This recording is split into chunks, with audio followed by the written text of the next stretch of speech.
Hello बच्चों, स्वागत है आप सभी का आपके अपने यूट्यूब चैनल कैम गुरु अकेडमी में। तो आज जो अपने करेंगे चैप्टर नंबर 3, इसको बोलते हैं मृदा कोलाइड।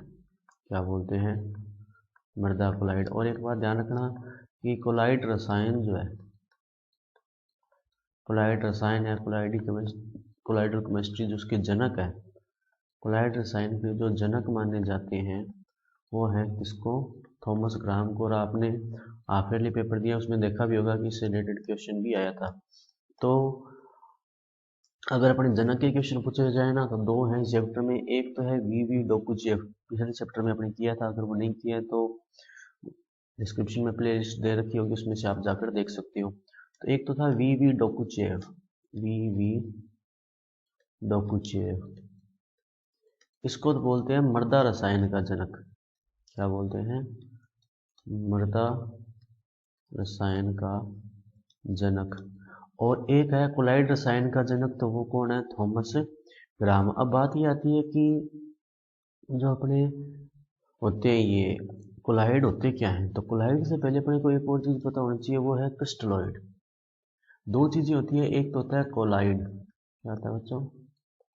कोलाइड। कोलाइड या इसको बोलते हैं क्रिस्टलॉइड। क्या बोलते हैं? क्रिस्टलॉइड। और दूसरा इसके अंदर आता है अपने क्रिस्टलाब। क्या आता है बच्चों?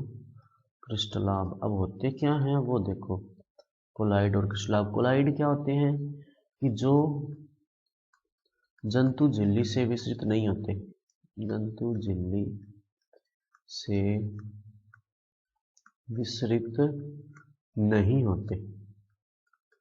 और क्रिस्टलाब क्या होते हैं? जो जंतु झिल्ली से विसरित हो जाते हैं, जंतु झिल्ली से विसरित हो जाते हैं।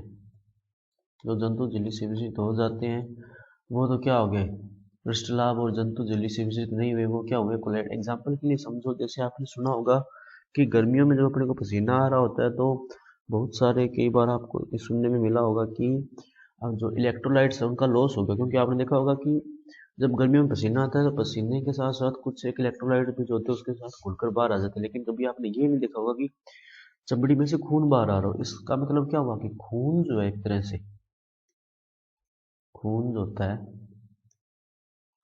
वो तो क्या है? कोलाइड है। और क्रिस्टलाब का एग्जाम्पल क्या हो सकता है? पानी हो सकता है। ठीक है बच्चों। नेक्स्ट इसके अंदर अपनी जो चीज आती है वो देखो क्या है, 2 नंबर में जो होता है। अब बात ये आती है कि ये होते क्या है, इनका आकार क्या होता है? तो कोलाइडी कणों का आकार देखो क्या होता है। जो अपने कोलाइड होते हैं, कोलाइडों का आकार देखो क्या होता है। आकार इसका, कोलाइड का कितना होता है आकार, वो देखो भाई। तो आकार की जो सीमा होती है वो देखो क्या होती है कोलाइडों के लिए, वो होती है 1 से 100 मिली माइक्रोन। क्या होती है बच्चों? 1 से 100 मिली माइक्रोन। इसको शॉर्ट में बोलते हैं MU, मिली माइक्रोन। और इसी को ये भी कह सकते हैं अपने 1 से 100 नैनोमीटर। एक ही बात है, क्योंकि मिली माइक्रोन में और नैनोमीटर एक्चुअल में एक ही जितनी होगी। क्योंकि मिली का मतलब होता है देखो 10⁻³ और माइक्रो जो होता है या माइक्रोन जो होता है वो होता है 10⁻⁻6। तो जब दोनों को मिलाएंगे तो निकल कर कितना आएगा? 10⁻⁹। और नैनो जो होता है, नैनो, इसमें भी कितना होता है? 10⁻⁹। तो आप कुछ भी कह सकते हो, या तो 1 से 100 नैनोमीटर या 1 से 100 मिली माइक्रोन। और अधिकतम सीमा जो होती है, अधिकतम सीमा, अधिकतम सीमा जो होती है बच्चों वो ध्यान, 500 मिली माइक्रोन। और एक और बात ध्यान रखना बच्चों कि जो कोलाइड होते हैं, यहाँ पर अपने यानी सूक्ष्मदर्शी से देख सकते हैं, सूक्ष्मदर्शी, सूक्ष्मदर्शी द्वारा देखा जा सकता है, देखा जा सकता है। लेकिन जो क्रिस्टलाब होते हैं इनको नहीं देख सकते, सूक्ष्मदर्शी से। तो ये चीज़ आप ध्यान रखना कि इसको सूक्ष्मदर्शी से नहीं देखा जा सकता। ठीक है बच्चों, तो ये ध्यान रखना। नेक्स्ट आता है कोलाइड के गुण। नेक्स्ट क्या आता है बच्चों, ध्यान रखना, कोलाइड के गुण। कोलाइड के गुण, अब कौन कौन से गुण है? पहला जो इसमें गुण आता है वो आता है विषमांगता। तो कोलाइड विलयन जो होती है वो होते हैं विषमांगी प्रकृति के। क्या होते हैं? विषमांगी प्रकृति के। दूसरा इसका जो गुण आता है वो आता है विसरण। क्या आता है बच्चों? विसरण। तीसरा इसका जो गुण आता है वो आता है ब्राउनियन गति। ब्राउनियन गति। उसके बाद में 4 नंबर पे जो इसका गुण आप कह सकते हो वो होता है विद्युत आवेश। क्या होता है बच्चों? विद्युत आवेश। नेक्स्ट इसमें जो आप ये गुण कह सकते हो इसका वो होता है टिंडल प्रभाव। क्या होता है? टिंडल प्रभाव। और उसके अलावा अगर अपने इसके गुणों की बात करें तो वो आता है इनमें अवक्षेपण। क्या होता है? अवक्षेपण। और उसके बाद में अगर बात करें इसमें अपनी तो वो आ जाता है इसमें अधिशोषण। क्या आ जाता है? अधिशोषण। तो ये जो है वो इतने गुण हैं किसके? कोलाइडी विलयन के गुण हैं। ये कोलाइड के गुण हैं, कभी मृदा कोलाइड के गुण नहीं है। ये बच्चों ध्यान रखना। ये होते क्या है अपने बात करते हैं सबके बारे में एक एक। तो सबसे पहले बात करते हैं विषमांगी प्रकृति। विषमांगी प्रकृति। अब विषमांगी प्रकृति का क्या मतलब होता है? विषमांगी प्रकृति का सीधा सा मतलब ये है कि जहां पर विलेय और विलायक में विभेद कर सकते हैं, जिसमें विलेय व विलायक में विभेद कर सकते हैं। विलेय और विलायक में क्या हो? विभेद कर सकते हैं। जैसे उदाहरण के लिए दूध हो गया। दूध एक विषमांगी विलयन है, क्योंकि दूध को जब माइक्रोस्कोप से देखा जाता है तो उसमें प्रोटीन के अणु, विटामिन के अणु जो है वो अलग से दिख जाते हैं। तो इसका मतलब क्या हुआ कि विलयन तो बन गया लेकिन उसके बाद में भी दिख गया। लेकिन वहीं अगर पानी में अपने नमक घोल रखा है तो अगर उसको माइक्रोस्कोप में भी देखेंगे तो भी नमक के अणु अपने को दिखाई नहीं देंगे। ये हो गया विषमांगी प्रकृति। दूसरा आता है कि कोलाइडी विलयन वास्तविक विलयन नहीं होते। कोलाइडी विलयन जो होते हैं वो वास्तविक विलयन नहीं होते।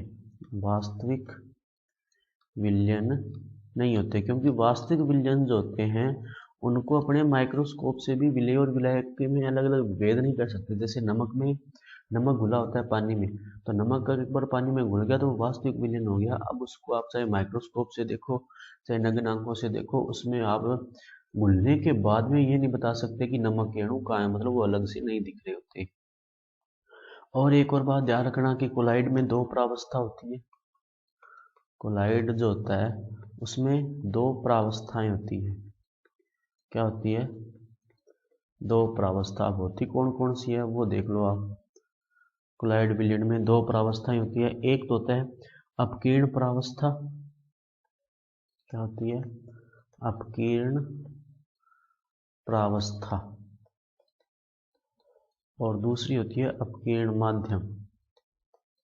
क्या हो गई? अपकीर्ण माध्यम। अपकीर्ण प्रावस्था को आप ये तरह से मान सकते हो विलेय, और अपकीर्ण माध्यम को आप मान सकते हो विलायक। ध्यान रखना इसका एक और नाम भी होता है अपकीर्ण प्रावस्था, और अपकीर्ण माध्यम को प्रक्षिप्त प्रावस्था और प्रक्षेपण माध्यम भी बोलते हैं। उदाहरण के लिए देखो अपकीर्ण प्रावस्था कौन सी होगी? जैसे मान लो दूध का उदाहरण लें तो दूध में 80% या उससे ज़्यादा पानी होता है, तो वहाँ पर अपकीर्ण माध्यम तो कौन हो गया? पानी।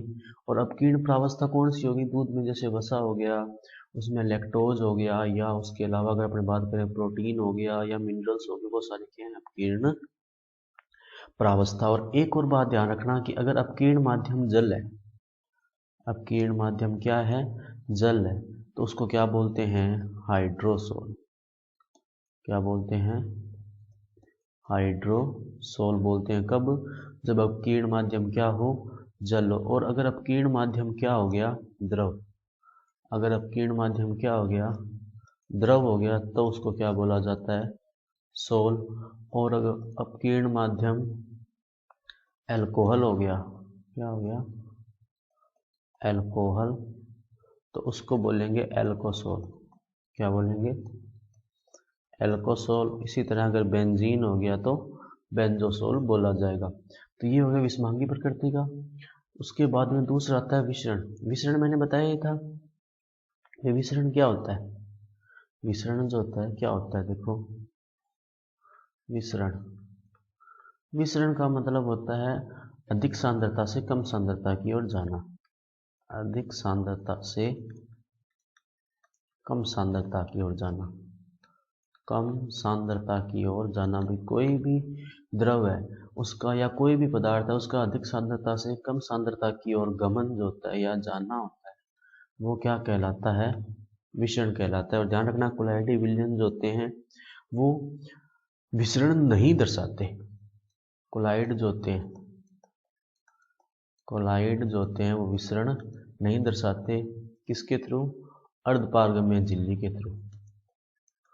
अर्धपारगम्य झिल्ली। अब अर्धपारगम्य झिल्ली क्या है, भी ऐसी झिल्ली जिसमें से एक चीज तो निकल रही है लेकिन दूसरी नहीं निकल रही। एग्जाम्पल के लिए देखो, अगर अपने खून होता है, खून को अगर, जैसे मैंने अभी भी आपको थोड़ी देर पहले बताया कि हमारे शरीर में रक्त जो है वो हर एक हिस्से में है, लेकिन बाहर सिर्फ क्या निकल रहा है, पसीना निकल रहा है। तो हमारी जो चमड़ी है एक तरह से वो पारगम्य झिल्ली होगी, और रक्त जो है वो कोलाइडी विलयन है, इसलिए वो इस झिल्ली को पार नहीं कर रहा, यानी वो उसमें से गमन नहीं कर रहा, लेकिन जो जल है वो उसमें से गमन कर रहा है। तो ध्यान रखना कि कोलाइडी विलयन जो होते हैं वो विसरण नहीं दर्शाते।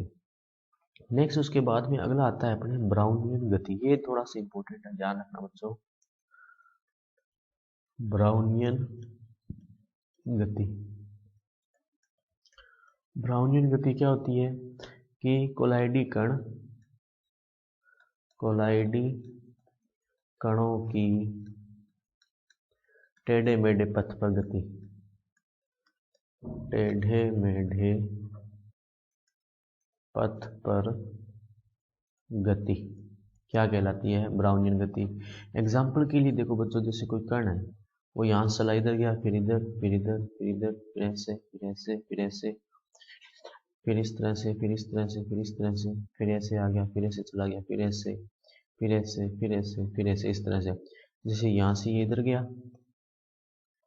उसके बाद में ऐसे, फिर ऐसे, फिर इस तरह से, फिर यहाँ पे, फिर यहाँ पे, फिर इस तरह से।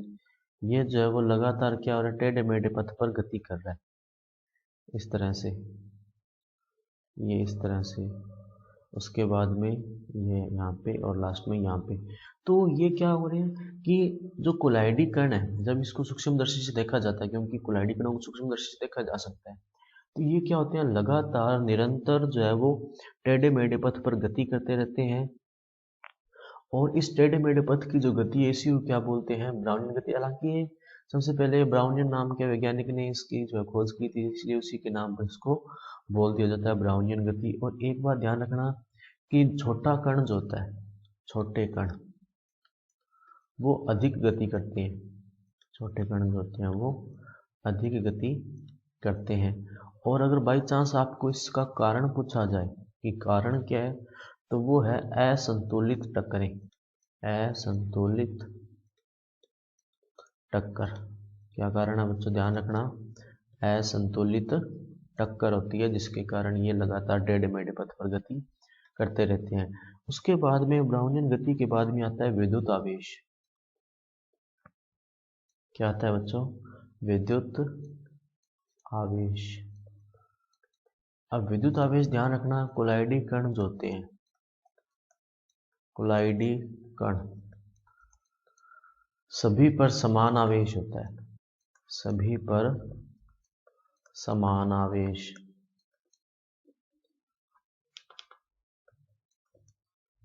आवेश होता है। और समान आवेश होता है इसका मतलब या तो सारों पर क्या होगा, पॉजिटिव यानी धनायन, और या क्या होगा, ऋणायन यानी नेगेटिव चार्ज। तो एक बात ध्यान रखना कि जितने भी कोलाइडी विलयन होते हैं उसके अंदर जो कोलाइडी कण होते हैं सभी पर आवेश जो होता है वो क्या होता है, समान आवेश होता है। और इसी समान आवेश के कारण, ध्यान रखना बच्चों कि समान आवेश के कारण इसीलिए कोलाइडी विलयन क्या होते हैं, स्थायी होते हैं। कोलाइडी विलयन जो होते हैं वो क्या होते हैं, स्थायी होते हैं। कोलाइडी विलयन क्या होते हैं, स्थायी होते हैं। किसके कारण, इसके कारण, ये जो है इसके कारण क्या होते हैं कि कोलाइडी विलयन जो होते हैं स्थायी। कई बार क्वेश्चन आ सकता है कि कोलाइडी विलयन स्थायी क्यों होती है, क्योंकि कोलाइडी विलयन में जो कोलाइडी कण होते हैं उन सारों के ऊपर आवेश क्या होता है, समान होता है। इसीलिए जो उससे कोलाइडी विलयन बनते हैं वो क्या रहते हैं, स्थायी रहते हैं, क्योंकि सारे कणों पर समान आवेश होता है। जैसे मान लो कि इस तरह से कण है सारे, इन सारों के ऊपर प्लस प्लस आवेश है सारों के ऊपर। जब सारों के ऊपर आवेश प्लस है तो वो एक दूसरे से चिपकेंगे नहीं तो वो क्या होंगे, विलयन में हमेशा एक दूसरे से घूमते रहेंगे और उनका अवक्षेपण नहीं होगा। अवक्षेपण नहीं होगा तो कोलाइडी विलयन का क्या हो जाएगा, स्थायित्व हो जाएगा। नेक्स्ट इसके अंदर आता है अपने टिंडल प्रभाव। क्या आता है बच्चों, टिंडल प्रभाव। अब ये देखो क्या होता है भाई। अब टिंडल प्रभाव समझने के लिए जो है अपने उदाहरण लेते हैं यहाँ पर एक बीकर का। कैसे वो देखते हैं अपने, जैसे अपने पास मान लो दो पात्र है, एक ये हो गया जैसे ये यहाँ पे इस तरह से, और इसमें जो है लिक्विड भरा हुआ है यहाँ तक। इसी तरह एक और लेते हैं यहाँ पे, ये हो गया। अब जैसे मैंने मान लो कि ये दो पात्र ले रखे, ठीक है बच्चों, एक ये हो गया और दूसरा ये हो गया, ठीक है। और एक में मैंने ये वाला जो सॉल्यूशन है एक, ये है वास्तविक विलयन। क्या है, वास्तविक विलयन। और ये वाला जो है वो क्या है, कोलाइडी विलयन।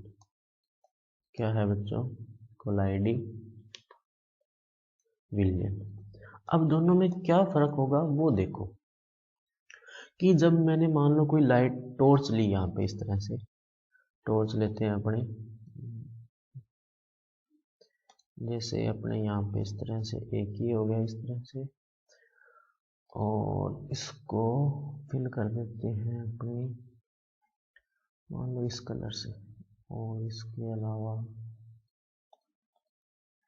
कलर फिल ये इस तरह से, जैसे टॉर्च बनाते हैं अपने थोड़ी सी थोड़ी अच्छी लगी। और ये मान लेते हैं अपने पास टॉर्च। अब ये मान लेते हैं अपने पास क्या होगी, एक तरह से टॉर्च हो गई, ठीक है। अब क्या होगा कि जब मैं टॉर्च से लाइट डालूंगा यहाँ पे इस तरह से आगे की तरफ, टॉर्च से जब मैं यहाँ पे लाइट डालूंगा तो होगा क्या कि ये जो वास्तविक विलयन है, कौन से वाला, वास्तविक, इस तरह से अपने पार्ट बना देते हैं, ये अपने मान लेते हैं कि इस तरह से लाइट जा रही है यहाँ से।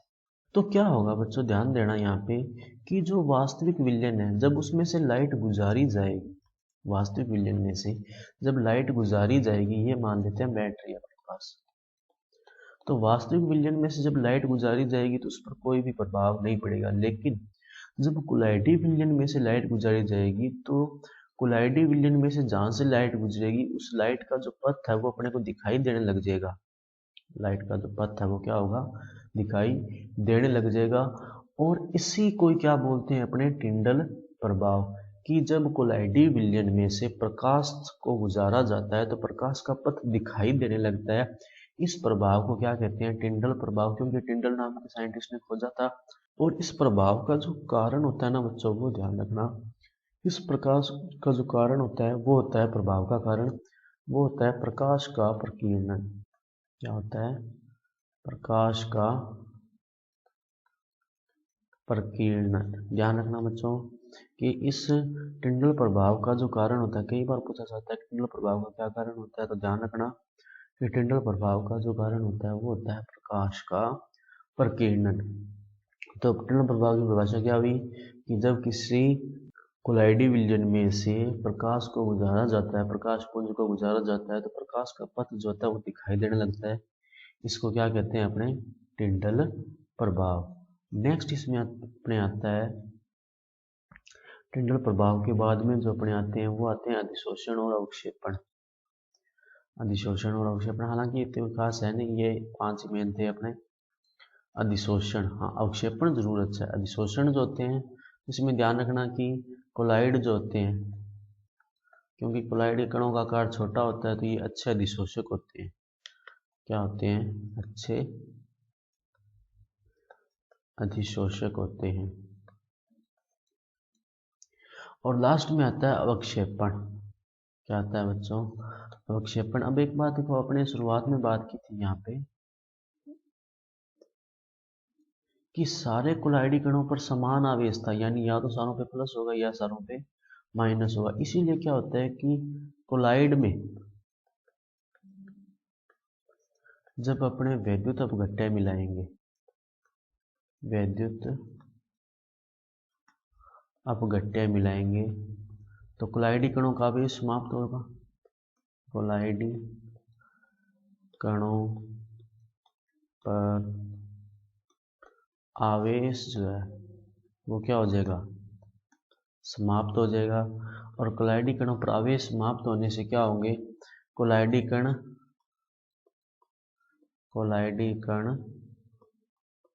संगुणित होंगे। संगुणित होने का मतलब जुड़ेंगे, संगुणित होंगे। और कोलाइडी कण संगुणित होने से क्या हो गया? उनका अवक्षेपण हो गया। क्या हो गया? अवक्षेपण हो गया। एग्जाम्पल के लिए देखो कि अपने पास कोई कोलाइडी विलयन था और उसमें इस तरह से कि ये अपने मान लेते हैं कोलाइडी विलयन है अपने पास, ठीक है। इसके अंदर मैंने क्या मिला दिया? थोड़ा वैद्युत अपघट्य मिला दिया। इस तरह से थोड़ा वैद्युत अपघट्य लेकर आते हैं अपने, हाँ। अब जैसे ये अपने थोड़ा इसमें वैद्युत अपघट्य लेकर आ गए, इसमें कलर चेंज करते हैं इसका, थोड़ा लिक्विड का कलर वैद्युत अपघट्य मान लो अपने लाल कलर का क्या मिला दिया इसके अंदर? वैद्युत अपघट्य था। तो पहले ये था और मैंने क्या किया, इसके अंदर थोड़ा सा वैद्युत अपघट्य मिला दिया ये यहाँ पे इस तरह से क्या कर दिया? मिला दिया। तो जैसे ही मैं वैद्युत अपघट्य मिलाऊंगा तो होगा क्या कि जो इसके अंदर कोलाइडी कण जो होते हैं, पहले क्योंकि सारों पर समान आवेश था तो दोनों एक दूसरे से दूर हो रहे थे सारे कण, कोई एक दूसरे से जुड़ नहीं रहा था, वो दूर दूर थे, कोलाइडी विलयन का स्थायित्व बना हुआ था। जैसे ही इसके अंदर मैंने वैद्युत अपघट्य मिलाया, वैद्युत अपघट्य नमक का एग्जाम्पल ले लो आप, नमक वैद्युत अपघट्य एक तरह से नमक हो गया, कोई भी अम्ल मिला सकते हो आप, सारे वैद्युत अपघट्य होते हैं। वो मिलाया, जैसे मिलाने से क्या होगा कि उसके जो नीचे है जो कोलाइडी कण है उनके ऊपर आवेश क्योंकि समाप्त हो गया।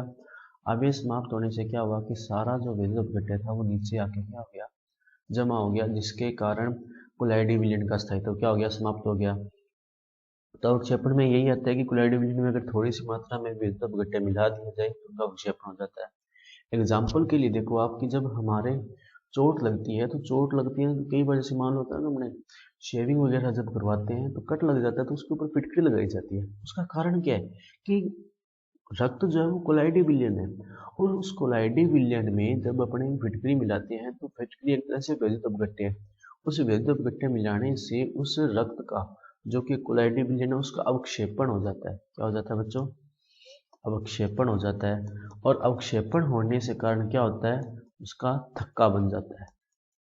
इसी तरह पानी होता है, पानी के अंदर अशुद्धियां होती है जो क्लोराइड के रूप में उपस्थित होती है। उसी में भी जब अपने फिटकरी मिलाई जाती है तो क्या होती है कि आवेश समाप्त होता है और जो अशुद्धियां होती है वो अवक्षेपण के रूप में नीचे जमा हो जाती है। तो अपना टॉपिक है वो है मृदा क्लोराइड के गुण। क्या है बच्चों? मृदा क्लोराइड के गुण। पिछली जो क्लास हुई थी उसमें अपने बात की थी जो क्लोराइड के गुण होते हैं वो, और आज अपना जो टॉपिक है वो क्या है? मृदा क्लोराइड के गुण। तो सबसे पहला इसमें जो गुण आता है वो आता है ससंजन व आसंजन। ससंजन और आसंजन। पहला गुण कौन सा आता है? क्या होता है इसके बारे में भी बात करेंगे अपने। दूसरा इसके अंदर जो गुण आता है वो आता है सुघट्यता। क्या आता है? सुघट्यता। तीसरा इसका जो इंपॉर्टेंट गुण आप कह सकते हो वो होता है उर्णिपिंडन। उर्णिपिंडन। और एक होता है विउर्णिपिंडन। विउर्णिपिंडन। और इसका अपने कहें अगर सबसे लास्ट या इंपॉर्टेंट गुण होता है वो होता है फैलाव और संकुचन। फैलाव व संकुचन।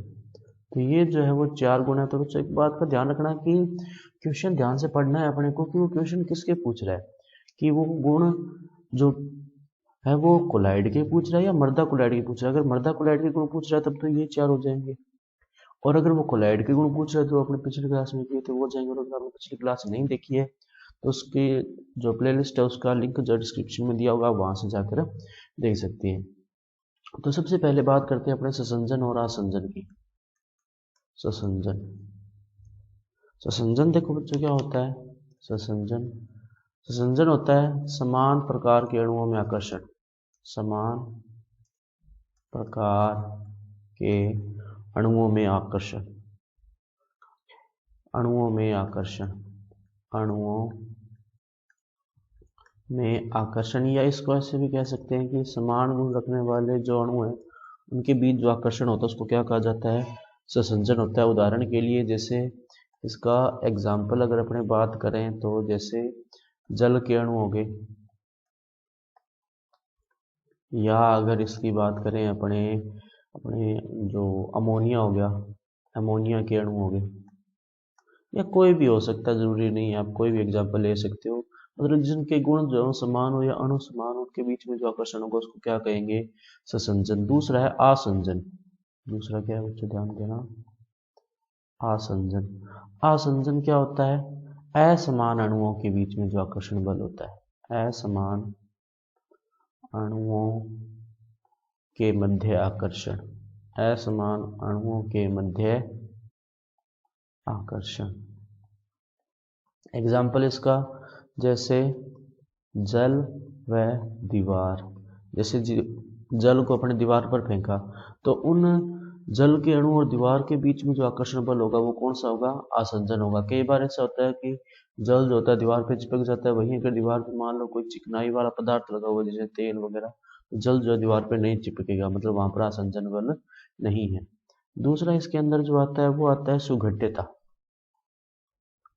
सुघट्यता का मतलब होता है कि बल लगाने पर, जैसे बल लगाया, बल लगाने पर आकृति जो होती है वो परिवर्तित हो जाती है। बल लगाने पर आकृति क्या हो जाती है? परिवर्तित। और बल हटाने पर आकृति जो होती है वो पुनः प्रारंभिक अवस्था में आ जाती है। पुनः प्रारंभिक अवस्था में ये होती है सुघट्यता। सुघट्यता का मतलब होता है कि कोई मृदा है या सिलिकेट मृदा है, कोई भी हो, उसके ऊपर बल लगाया तब तो उसकी आकृति परिवर्तित होगी, लेकिन जैसे ही बल हटाते हैं उसकी आकृति जो होती है वापस दोबारा पहले जैसी हो जाती है। और सबसे अधिक सुघट्यता ध्यान रखना किसमें होती है? सबसे अधिक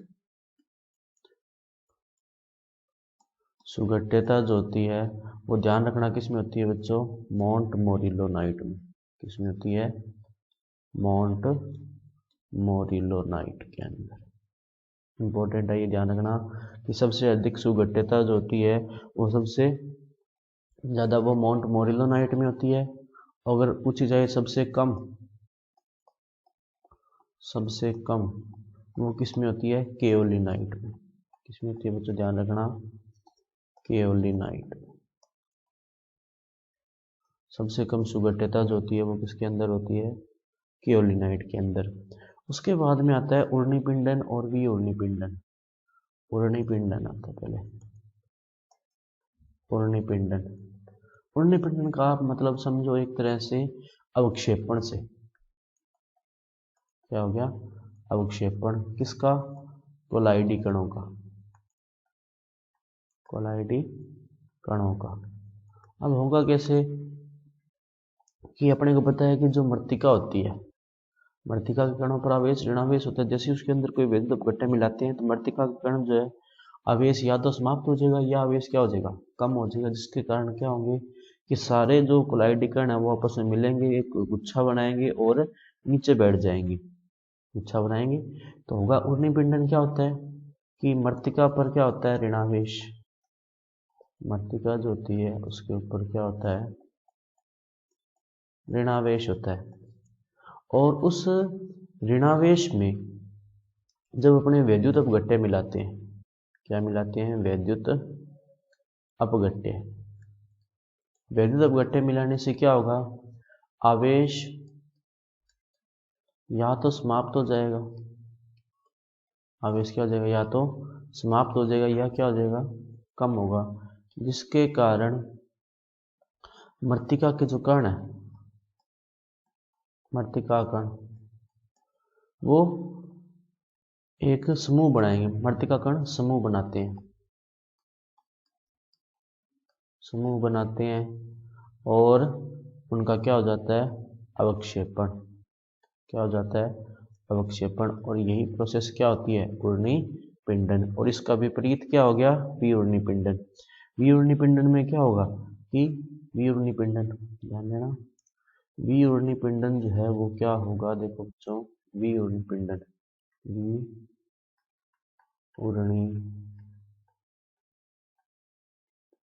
पिंडन।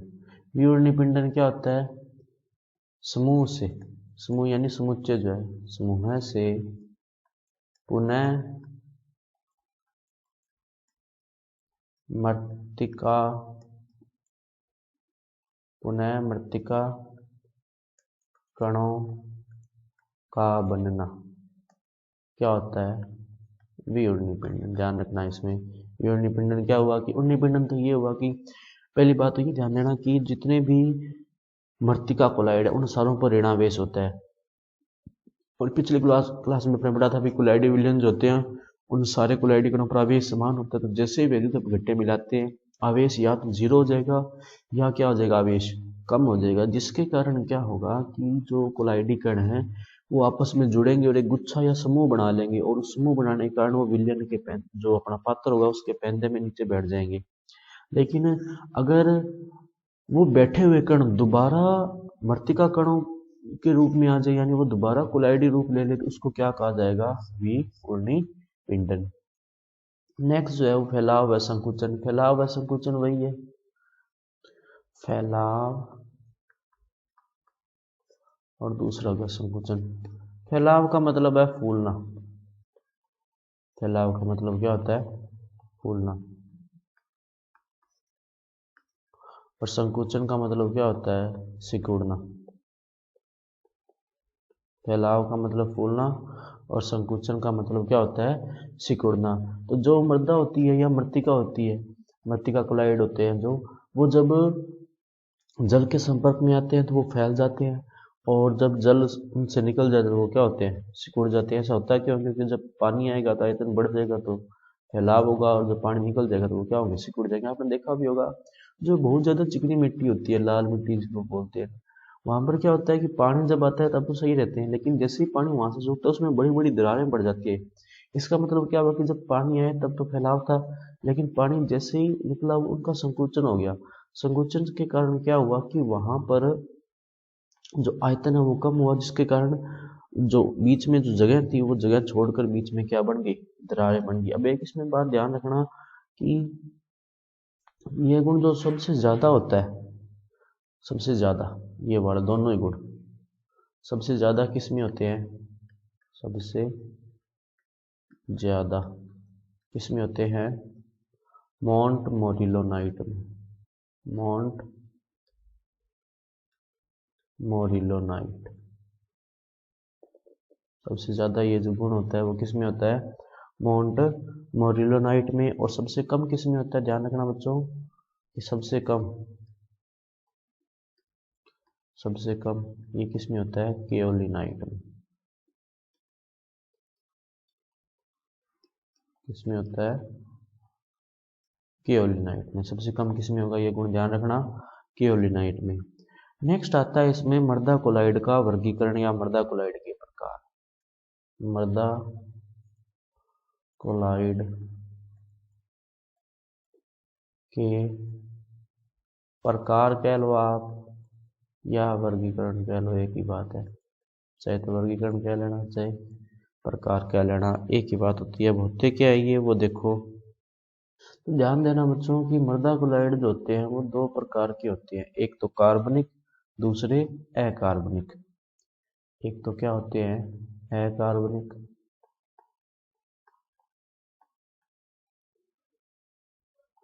और दूसरे क्या होते हैं कार्बनिक। क्या होते हैं बच्चों कार्बनिक। कार्बनिक में ध्यान रखना मेनली एक ही होता है ह्यूमस।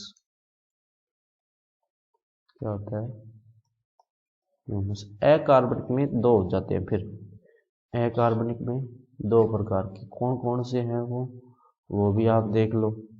एक तो होता है आयरन एल्यूमिनियम हाइड्रोक्साइड। क्या होता है आयरन एल्यूमिनियम हाइड्रोक्साइड। क्या होता है आयरन एल्यूमिनियम हाइड्रोक्साइड होता है। और दूसरा इसके अंदर आता है सिलिकेट क्ले। क्या आता है बच्चों सिलिकेट क्ले। अब आयरन एल्यूमिनियम हाइड्रोक्साइड में भी आगे हालांकि वर्गीकरण होते हैं, लेकिन अपने जो सिलेबस में वो सिलिकेट क्ले है। अब सिलिकेट क्ले भी तीन होती है, वो कौन कौन सी देखो। एक होता है इसमें अपने केओलिनाइट। क्या होता है बच्चों केओलिनाइट।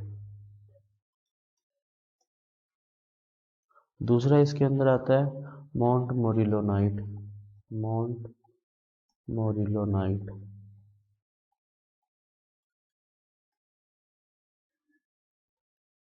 और तीसरा इसके अंदर जो आता है वो आता है इलाइट। क्या आता है इलाइट। और इलाइट को ध्यान रखना एक और नाम से भी जानते हैं। क्या होता है वो नाम हाइड्रस माइका। क्या नाम होता है हाइड्रस माइका। इस नाम से भी जानते हैं किसको इलाइट समूह को। तो मृदा कोलाइड मेनली दो प्रकार के कार्बनिक और अकार्बनिक। कार्बनिक में तो क्या आता है ह्यूमस आता है, और अकार्बनिक की अगर अपने बात करें तो उसमें दो हो जाते हैं। कौन कौन से एक तो होता है आयरन एल्यूमिनियम हाइड्रोक्साइड, दूसरा आता है सिलिकेट क्ले। अपने से जो सिलेबस में है वो कौन सा है सिलिकेट क्ले। सिलिकेट क्ले में तीन है केओलिनाइट मोंट मोरिलोनाइट और इलाइट। और इलाइट को किस नाम से जानते हैं हाइड्रस माइका के नाम से। नेक्स्ट आता है अपने कार्बनिक कोलाइड, सॉरी अकार्बनिक कोलाइड, क्योंकि कार्बनिक कोलाइड तो ह्यूमस है, ह्यूमस के बारे में हमने दूसरे चैप्टर में मेन दिया हुआ है। नेक्स्ट अपने आते हैं अकार्बनिक कोलाइड। क्या आते हैं बच्चों अकार्बनिक कोलाइड, क्योंकि यही अपने जो सिलेबस में दे रखी है। तो अकार्बनिक कोलाइड अब होते क्या है ये उसके बारे में बात करते हैं। तो अकार्बनिक कोलाइड को ध्यान रखना किस नाम से जानते हैं खनिज कोलाइड के नाम से। किस नाम से जानते हैं खनिज कोलाइड के नाम से जानते हैं। दूसरा एक बात ध्यान रखना कि इनका जो आकार होता है, इनका आकार जो होता है वो क्या होता है 2 माइक्रोन से कम होता है। 2 माइक्रोन से कम। अपने देखो पीछे वाले चैप्टर में किया था, पहला जो चैप्टर अपने किया था उसमें अपने बात की थी कि खनिज दो प्रकार के थे, एक तो प्राथमिक और एक द्वितीयक। प्राथमिक खनिज तो वो थे जिनका आकार 2 माइक्रोन से ज्यादा था, और द्वितीयक वो थे जिनका आकार 2 माइक्रोन से क्या था कम। तो ये वही वाले खनिज है जिनका आकार क्या है 2 माइक्रोन से कम होता है। अब कोलाइड में मैंने जैसे बता ही दिया भी, एक तो सिलिकेट क्ले और एक आयरन एल्यूमिनियम हाइड्रोक्साइड वाले दो थे। अब आगे इसमें आता है कि जो कार्बनिक कोलाइड्स हैं या जो अकार्बनिक कोलाइड है उनकी संरचना जो है वो किस प्रकार से होती है। तो ध्यान रखना ये प्लेटों के रूप में पाए जाते हैं। एक मतलब अलग अलग प्लेट सी बनी होती है उसके हिसाब से ये पाए जाते हैं, और पतली पतली परतों के रूप में होते हैं क्योंकि द्वितीय खनिज है। दूसरा इसके कई सारे गुण हैं, वैसे अपने बात कर लेते हैं सारे। अकार्बनिक कोलाइड का आकार तो ये हो ही गया। दूसरा ये परतीय संरचना होती है एक तरह से इनकी। क्या होती है परतीय संरचना होती है। तीसरा इसके बारे में जो अपने बात कह सकते हैं वो क्या होता है कि कणों का आकार कम होता है। आकार छोटा होता है, और आकार छोटा होने के कारण क्या होता है, पृष्ठ क्षेत्रफल ज़्यादा होता है। पृष्ठ क्षेत्रफल ज़्यादा होता है इनका, ये गुण है, ध्यान रखना बच्चों अकार्बनिकोलाइड के। नेक्स्ट उसके बाद में अगर अपने बात करें तो जो विद्युत आवेश होता है, विद्युत आवेश जो होता है अकार्बनिकोलाइडों पर, थोड़ी देर पहले ही अपने बात की थी, क्या होता है, ऋणावेश होता है बच्चों। क्या होता है, ऋणावेश। इसका मतलब क्या हुआ कि अगर इनके ऊपर खुद के ऊपर ऋणावेश है तो ये कौन से आयनों को आकर्षित करेगी, धनावेश, क्योंकि उनके ऊपर खुद तो ऋणावेश है, लेकिन ये जो आयन आकर्षित करेंगे वो कौन से होंगे, धनावेश। तो अगर पूछा जाए कि आवेश कौन सा, तो ऋणावेश, और अगर पूछा जाए कि कौन से आवेशों को आकर्षित करेगी, तो धनावेशों, क्योंकि ऋणावेश हमेशा किसको आकर्षित करता है, धनावेश को। उसके बाद में बात ध्यान रखना कि विद्युत आवेश हो गया तो अधिशोषित आयन कौन से होंगे, फिर अधिशोषित आयन, क्योंकि ये खुद जो है वो ऋणावेशित है, अपने अभी भी बात की है कि अधिशोषित आयन फिर कौन से हो जाएंगे, धनावेश। अधिशोषित आयन कौन से, धनायन, क्योंकि खुद के ऊपर क्या है, इनके ऊपर ऋणावेश है। ठीक है बच्चों, नेक्स्ट अपने आते हैं अलग अलग जो सिलिकेट मृत्तिका जो थी उसके तीन जो अपने एग्जाम्पल किए थे उसके बारे में। सबसे पहले आता है केओलिनाइट। क्या आता है बच्चों, केओलिनाइट। देखो क्या होता है केओलिनाइट, केओलिनाइट।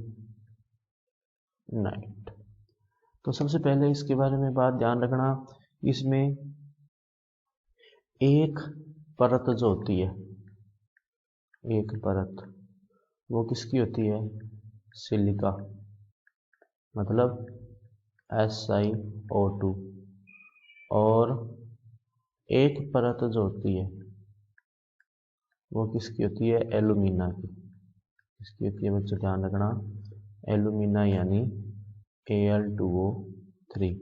इसीलिए इसको क्या बोला जाता है, 1:1 प्रकार की मृत्तिका। 1:1 प्रकार की मृत्तिका इसको बोला जाता है। ध्यान रखना बच्चों, क्योंकि इसमें एक परत सिलिका की होती है, एक परत क्या होती है, एल्यूमिना की होती है, इसलिए इसको 1:1 प्रकार की मृत्तिका बोला जाता है। और इसमें जो दो परतों को जोड़ने का काम जो करता है, दो परतों को जोड़ने का काम, जोड़ने का काम कौन करता है, ऑक्सीजन करता है बच्चों। ध्यान रखना, दो परतों को जोड़ने का काम ऑक्सीजन करता है, दूसरा कौन करता है, हाइड्रोक्सिल समूह यानी OH समूह।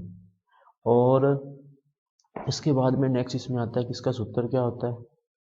इसका सूत्र बच्चों ध्यान रखना ये होता है Al4Si4O10OH8। ये इसका क्या होता है बच्चों, सूत्र होता है, ध्यान रखना। और इसमें ध्यान रखना सुगठिता, संसंजन वगैरह जो होते हैं उनका जो गुण होते हैं वो काफ़ी कम होते हैं, और शोषण क्षमता भी क्या होती है, बहुत ज़्यादा कम होती है। बात करें अगर इसके आकार की संरचना बनानी कैसी है, तो वो देखो बच्चों कैसे बनेगी संरचना। जैसे ये हो गया तो एक परत ये होगी यहाँ पे इस तरह से, ये हो गया जैसे, तो ये होगी एक परत। उसके बाद में एक परत और होगी इसकी, जैसे ये होगी, ये दो परत होगी। इसी तरह दो परत नीचे होगी एक, और ये नीचे दो, इस तरह से ये दो परत बन गई। यहाँ पे ये होगी दो परत। अब क्या होगा इसमें कि एक तो एल्यूमिना है, क्या है बच्चों, एल्यूमिना, और ये वाला क्या है, सिलिका। इसी तरह ये भी क्या है, एल्यूमिना, और ये क्या है, सिलिका। और ये सारी परतें जो है ये ऋणावेशित है, तो यहाँ पर सारे क्या होंगे, धनावेश जुड़े होंगे। इस तरह से सारे क्या जुड़े होंगे, धनावेश जो है वो जुड़े होंगे। तो इस तरह की संरचना अपने को बनानी है। और जो ऑक्सीजन परमाणु होगा वो कहाँ पे होगा, यहाँ पे, ये यहाँ पे, ये क्या होंगे, ऑक्सीजन परमाणु होंगे जो दो परतों को जोड़ रहे होंगे इस तरह से। तो ये क्या होगी, संरचना होगी किसकी, केओलिनाइट समूह की। किसकी संरचना है ये, तो ध्यान रखना, केओलिनाइट की। ठीक है। नेक्स्ट इसके अंदर आता है अपने मोंट मोरिलोनाइट। क्या आता है बच्चों, ध्यान रखना, मोंट मोरिलोनाइट।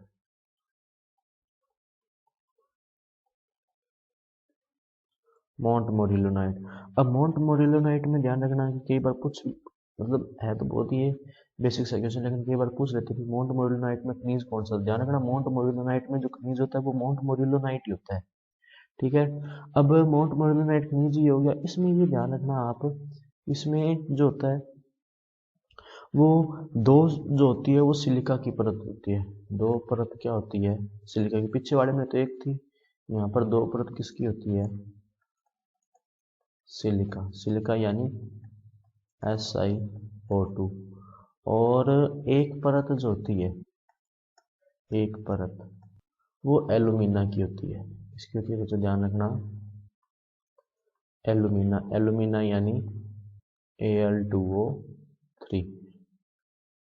इसलिए इसको क्या बोलते हैं बच्चों, ध्यान देना, 2:1 प्रकार की मृत्तिका। प्रकार की मृत्तिका बोला जाता है इसको, 2:1 टाइप की मृत्तिका। और अगर अपने बात करें कि इसमें जो दो परतों को जोड़ने का काम है, जोड़ने का जो काम है वो कौन करता है बच्चों, ध्यान रखना, यहाँ पर सिर्फ और सिर्फ कौन करता है, ऑक्सीजन करता है। पीछे वाले में तो क्या थे, ऑक्सीजन और हाइड्रोक्सिल दोनों समूह थे, लेकिन यहाँ पर सिर्फ कौन है, ऑक्सीजन ही होता है।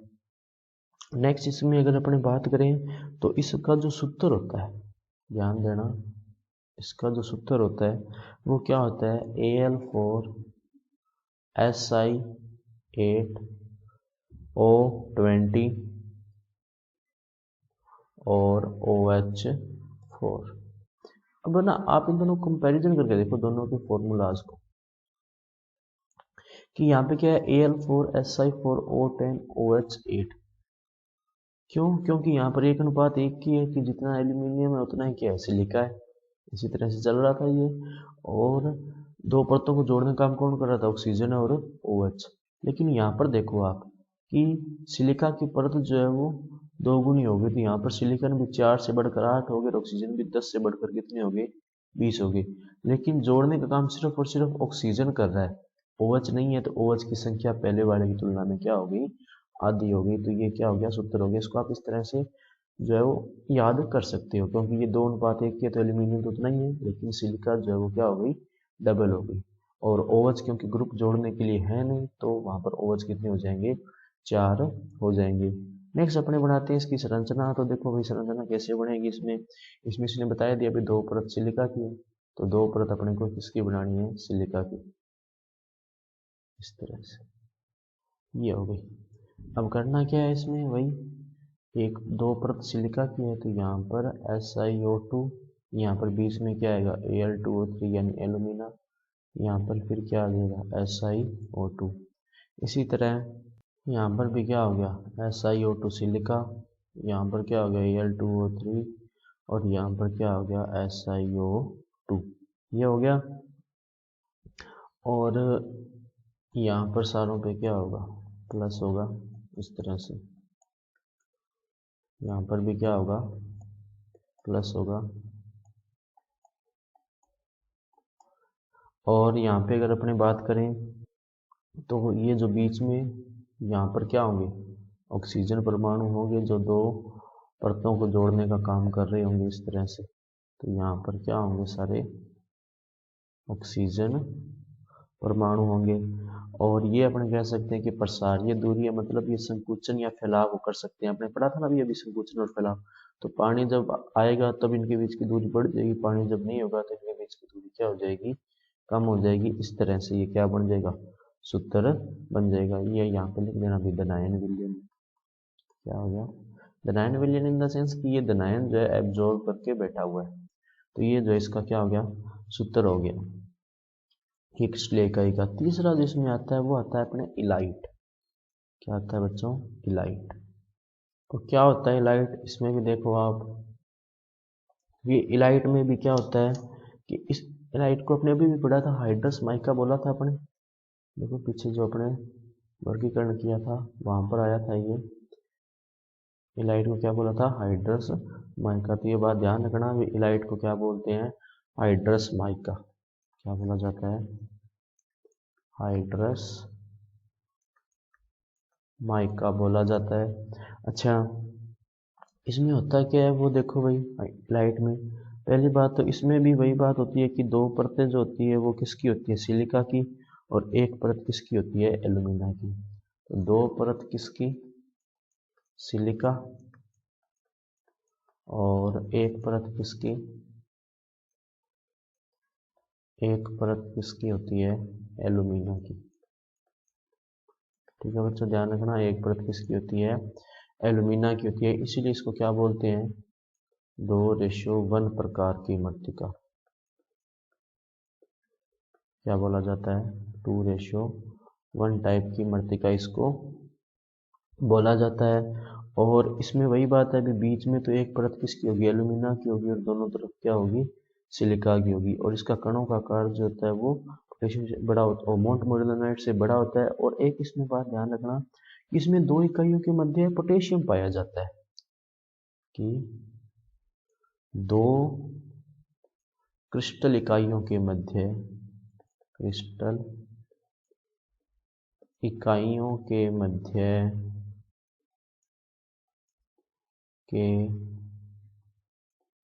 मध्य पोटेशियम पाया जाता है। क्या पाया जाता है बच्चों? ध्यान रखना, पोटेशियम पाया जाता है। पोटेशियम यानी कि के। ठीक है, और इसीलिए इसका सूत्र भी ध्यान रखना बच्चों, क्योंकि बाकी तो सारा सेम ही है। जैसे आपने मोंट मोलिब्डेनाइट में पढ़ा था, जैसे वहां पर दो परत सिलिका की थी, यहाँ पर भी दो परत सिलिका की है। और यहाँ पर भी ध्यान देना कि जो दो अणुओं को बांधने का काम जो होता है वो OH समूह करता है। जो अणुओं को बांधने का काम होता है वो कौन करता है? OH समूह। क्रिस्टल इकाइयों को जोड़ने का काम जो करता है, जोड़ने का काम वो कौन करता है? ऑक्सीजन करता है। कौन करता है? ऑक्सीजन। OH तो इसमें होता ही नहीं है। कौन करता है? ऑक्सीजन करता है। और इसके बाद में सबसे लास्ट में इसका जो सूत्र आता है वो ध्यान रखना। पहले तो इसमें मोंट मोलिब्डेनाइट का सूत्र लिख लो, देखो Al4Si8O20OH4। लेकिन यहाँ पर एक पोटेशियम भी है, तो आगे क्या लग जाएगा? के लग जाएगा। तो ये इसका जो है वो सूत्र हो गया, किसका? इलाइट का। तो ये इसका जो सूत्र है वो थोड़ा ध्यान रखना। और नेक्स्ट अगर इसमें अपने बढ़ाएं कि क्या बनेगा, तो वो देखो भाई, पहले ये हो गया, जैसे इस तरह से इसका कलर जो है चेंज कर देते हैं, ये हो गया। ठीक है, तो नेक्स्ट इसमें जो है इसकी कॉपीज कर लेते हैं अपने। ये हो गया, इसी तरह से ये हो गया। और फिर जो है वो तीनों को सेलेक्ट किया इस तरह से, और ऐसे करते पहले ये एक बना लेते हैं, पर फिर तीनों आ जाएंगे इकट्ठे यहीं पे। तो ये जो है वो सिलिका हो गई, SiO2। ये एलुमिना हो गई, Al2O3। ये फिर से क्या हो गई? सिलिका हो गई। अब जो है वो तीनों को सिलेक्ट करना है अपने को। सिलेक्ट किया, इसकी एक जो है कॉपी कर लेते हैं, नीचे आएगी बिल्कुल ये इस तरह से।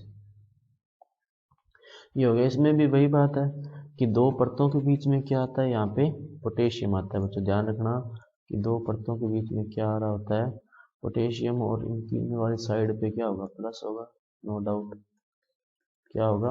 प्लस। इस तरह से ये हो गया, यहाँ पे प्लस हो गया ये। और प्रसारीय दूरी जो होती है ये थोड़ी कम होती है, किसके कंपैरिजन में? इलाइट की, जो अपने मोंट मोलिब्डेनाइट की तुलना में ये कम होती है इलाइट में। ठीक है बच्चों, तो ये इस तरह से जो है बन जाती है। तो आप बना सकते हो यहाँ पे इस तरह से, कोई दिक्कत इसमें नहीं होगी।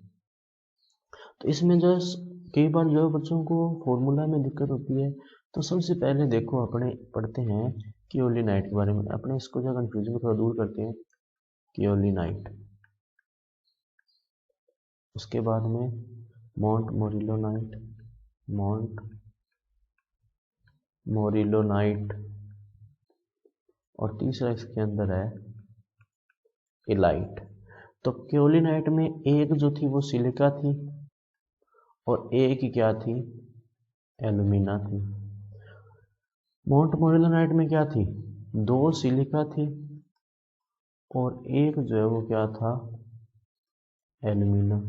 और इलाइट में क्या था कि 2 सिलिका और एक क्या था, एल्यूमिना था। यहाँ पे 2 तो क्या थे, सिलिका थे, एक क्या था, एल्यूमिना। इस तरह से यहाँ पर जो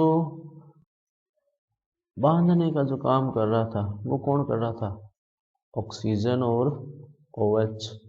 यहाँ पर सिर्फ ऑक्सीजन, यहाँ पर सिर्फ ऑक्सीजन ही कर रहा था। और उसके बाद में अगर अपन देखें तो यहाँ पर कोई भी एक्स्ट्रा आइटम नहीं था, लेकिन यहाँ पर इलाइट में जो था वो पोटेशियम था। पोटेशियम है 2 इकाइयों के बीच में।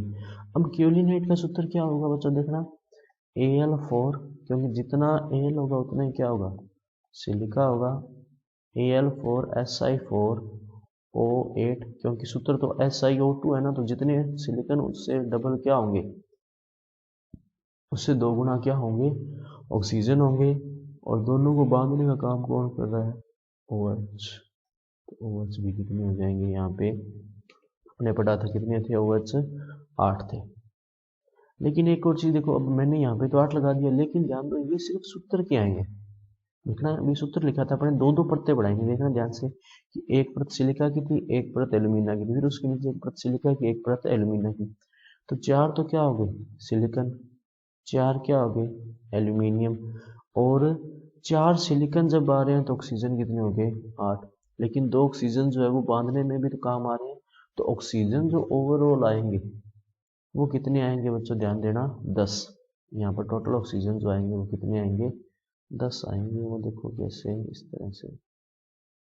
तो टोटल जो ऑक्सीजन यहाँ पर आएंगे वो ध्यान देना कितने होंगे, 10, इस तरह से। तो इस तरह से आप इसको याद कर सकते हो। दूसरा मॉन्ट मोरिलोनाइट में यहाँ पर देखो एक तो OH कम हो गया, तो यहाँ पर OH आधे हो जाएंगे। दूसरा यहाँ पर ये जो है SiO2 डबल हो गया, तो ये SiO वाला जो है ये डबल हो जाएगा। तो यहाँ पर फॉर्मूला क्या हो जाएगा, Al4 Si 4 से बढ़कर कितने हो गए, 8। ऑक्सीजन भी 10 से बढ़कर कितने हो गए, 20। OH जो है वो 8 से आधे रह गए, कितने, 4, क्योंकि है ही नहीं, कम है। और इलाइट में देखो बाकी सारा सेम है, सिर्फ पोटेशियम का फर्क है। तो क्या आ जाएगा, KAl4 Si8 O20 OH4। ये क्या हो गया, सूत्र हो गया किसका, इलाइट का। अपने बात करेंगे चैप्टर नंबर 3 में जो अपने 3 मृदा खनिज किए थे, कौन कौन से बच्चों, ध्यान देना। पहला था मॉन्ट मोरिलोनाइट, मॉन्ट मोरिलोनाइट। दूसरा उसमें था केओलिनाइट, कौन सा था, केओलिनाइट। और तीसरा इसके अंदर क्या था, इलाइट। ठीक है, इन तीनों की बात करेंगे। सबसे पहले बात करते हैं अपने आकार की, इसकी बात करते हैं आकार। और आकार ध्यान देना ये माइक्रोन में, इसमें है माइक्रोन में। आकार को ध्यान से समझना पड़ेगा क्योंकि इसी पर निर्भर करते हैं। आकार जो होता है वो मॉन्ट मोरिलोनाइट का सबसे कम होता है, वो होता है कितना है, ये होता है अपने 0.01 से 0.1 माइक्रोन।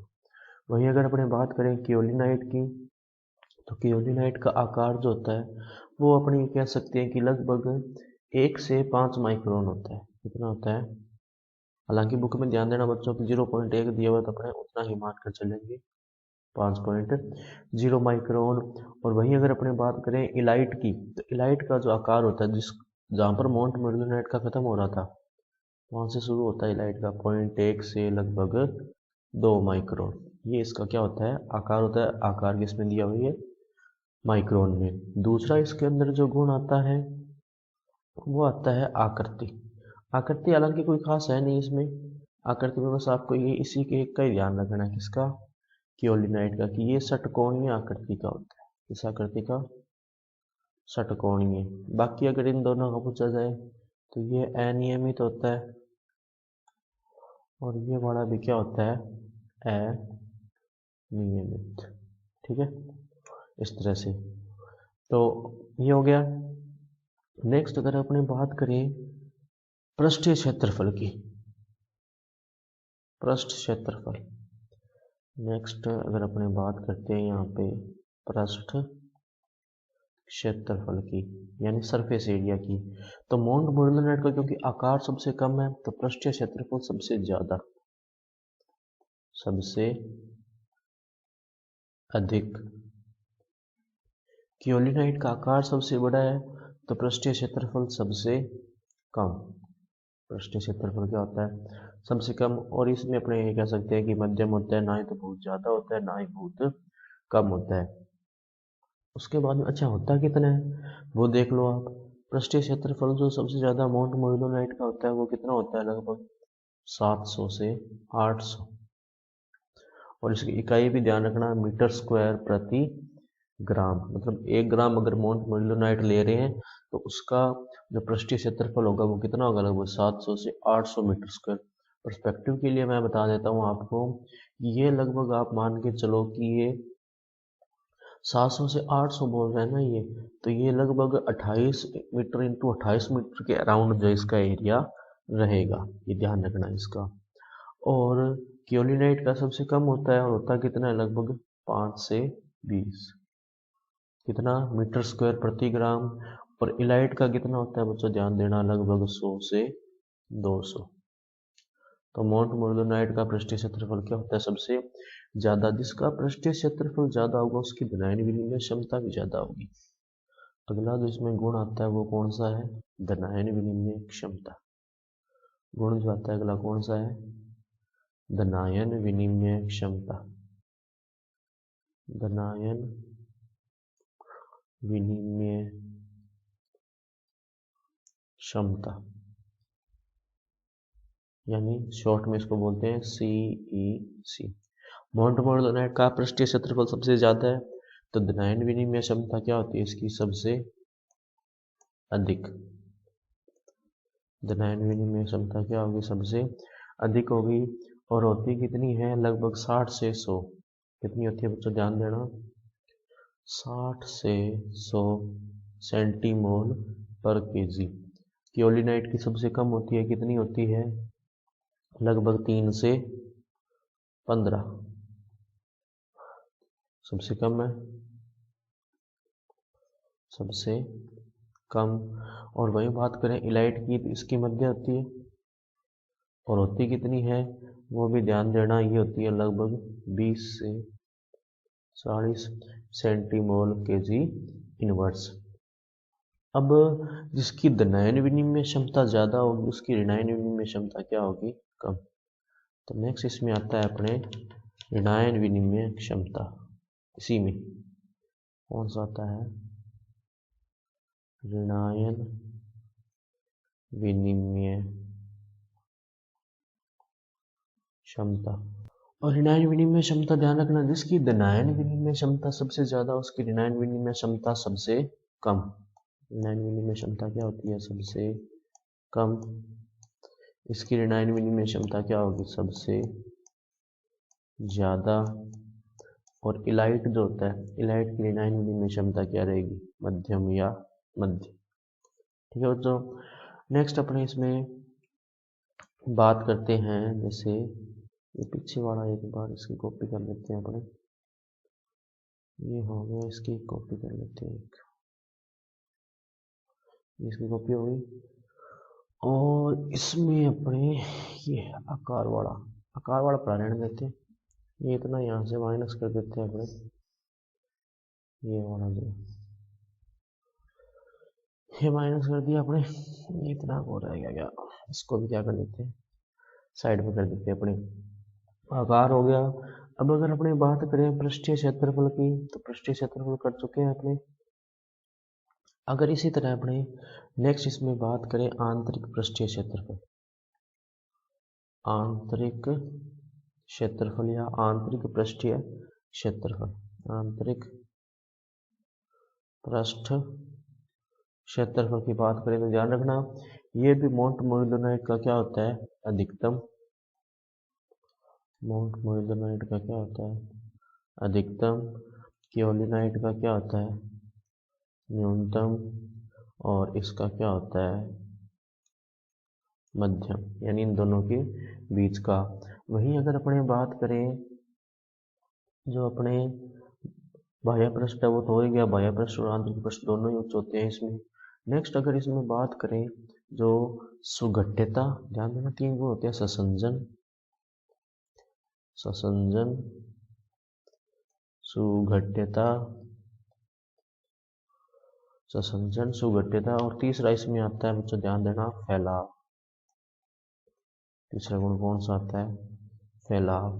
तीनों की अगर अपने बात करें तो मोंट मोइलोनाइट का क्योंकि आकार सबसे कम है, पृष्ठीय क्षेत्रफल सबसे ज्यादा है, तो इसमें ये तीनों गुण क्या होते हैं, अधिकतम होते हैं। क्या होते हैं बच्चों, ध्यान देना, अधिकतम। इसमें ये क्या होते हैं, न्यूनतम। और इलाइट में क्या होते हैं, मध्यम श्रेणी के। और लास्ट में इसमें आता है प्रतिस्थापन। क्या आता है बच्चों, ध्यान देना, प्रतिस्थापन। अब वो क्या होता है वो भी अपनी बात कर लेते हैं। प्रतिस्थापन, प्रतिस्थापन मतलब अपने शुरुआत में इनके फॉर्मूलाज पढ़े थे जिसमें एल्यूमिनियम वगैरह थे। प्रतिस्थापन की बात वही फॉर्मूला में हो रही, कहाँ पर कितने केटायन या धनायन प्रतिस्थापित हो सकते हैं। तो यहाँ पर ध्यान देना कि जो मोंट मोइलोनाइट है वहाँ पर Fe व Mg इनका प्रतिस्थापन होता है। वहीं इलाइट में बात करें तो प्रतिस्थापन किससे होता है, एल्यूमिनियम से। और सबसे लास्ट में होता है केओलिनाइट, तो यहाँ पर प्रतिस्थापन नहीं होता, प्रतिस्थापन जो है इसमें नहीं होता, ये अपने को ध्यान रखना है। नेक्स्ट इसमें जो 3 नंबर पे आते हैं वो देखो भाई क्या है, 3 नंबर मतलब ये जो थे वो अपने कह सकते हैं कि अंतर थे। इंपॉर्टेंट है बच्चों, ध्यान देना कि आकार जो होता है वो मोंट मोइलोनाइट का सबसे कम होता है और केओलिनाइट का क्या होता है, सबसे बड़ा होता है। इलाइट का क्या होता है, मध्यम का होता है, मतलब ना बहुत बड़ा होता है ना ही बहुत छोटा, दोनों के बीच का। अब जो दूसरी आती है इसमें आकृति, तो मोंट मोइलोनाइट और इलाइट दोनों की कोई निश्चित आकृति नहीं होती, यानी अनियमित होती है। लेकिन केओलिनाइट के जो क्रिस्टल होते हैं या जो खनिज होता है उसकी आकृति होती है षटकोणीय। वहीं बात करें पृष्ठीय क्षेत्रफल की, जिसका आकार जितना कम होगा उसका पृष्ठीय क्षेत्रफल उतना ही क्या होगा, ज्यादा। इसका आप एग्जाम्पल दे सकते हो कि अपने पास 1 सेंटीमीटर बाय 1 सेंटीमीटर का एक लकड़ी का टुकड़ा है, एक तो उसका पृष्ठीय क्षेत्रफल है। वहीं अगर उस लकड़ी के टुकड़े को अपने पीस कर बुरादा बना दें, अगर उसका बुरादा बना देंगे तो उस बुरादे का पृष्ठीय क्षेत्रफल क्या होगा, ज्यादा होगा। ठीक है बच्चों, तो ये हो गया पृष्ठीय क्षेत्रफल, सबसे ज्यादा मोंट मोइलोनाइट का, सबसे कम केओलिनाइट का, और मध्यम किसका, इलाइट का, क्योंकि आकार भी मध्यम है। तो धनायन विनिमय क्षमता, क्योंकि एक पृष्ठीय परिघटना है तो जिसका पृष्ठीय क्षेत्रफल ज्यादा वहां पर धनायन विनिमय क्षमता भी ज्यादा, जहाँ पृष्ठीय क्षेत्रफल कम वहां धनायन विनिमय क्षमता भी क्या होगी, कम होगी। इसी तरह यहाँ पर अगर देखें तो ऋणायन विनिमय क्षमता सबसे कम, क्योंकि जिसकी धनायन विनिमय क्षमता सबसे ज्यादा उसकी ऋणायन विनिमय सबसे कम, जिसकी धनायन विनिमय क्षमता सबसे कम उसकी धनायन विनिमय क्षमता सबसे ज्यादा। ये मध्यम है, ये मध्यम का मध्यम ही रहेगा। वहीं अगर अपने बात करें आंतरिक पृष्ठ की और संजन वगैरह की, तो मोंट मोइलोनाइट में क्या होता है सबसे ज्यादा, केओलिनाइट में क्या होता है सबसे कम, और इलाइट में मध्यम। नेक्स्ट इसमें जो आता है बच्चों वो आते हैं मृत्तिका खनिज का महत्व। मृत्तिका खनिज का महत्व भी, क्या क्या महत्व है मृत्तिका खनिज का वो देखो। मृत्तिका खनिज का महत्व, खनिज का महत्व, इसमें पहला जो महत्व निकल कर आता है वो आता है मृदा उर्वरता। मृदा उर्वरता, तो ध्यान रखना इससे मृदा उर्वरता जो होती है वो बढ़ती है। मृदा उर्वरता जो होती है वो बढ़ती रहती है, क्योंकि पोषक तत्वों की प्राप्यता वृद्धि होती है। दूसरी आती है इसमें कौन सी, जल धारण क्षमता। जल धारण क्षमता, अब जल धारण क्षमता भी इससे ध्यान रखना बढ़ती है। जल धारण क्षमता भी इससे बढ़ती है क्योंकि इनका आकार छोटा होता है। आकार छोटा होने के कारण क्या होता है कि जो जल होता है वो आसानी से ग्रहण कर लिया जाता है या अवशोषित कर लिया जाता है। तीसरा इसके अंदर जो आता है वो देखो कौन सा आता है, धनायन विनिमय क्षमता।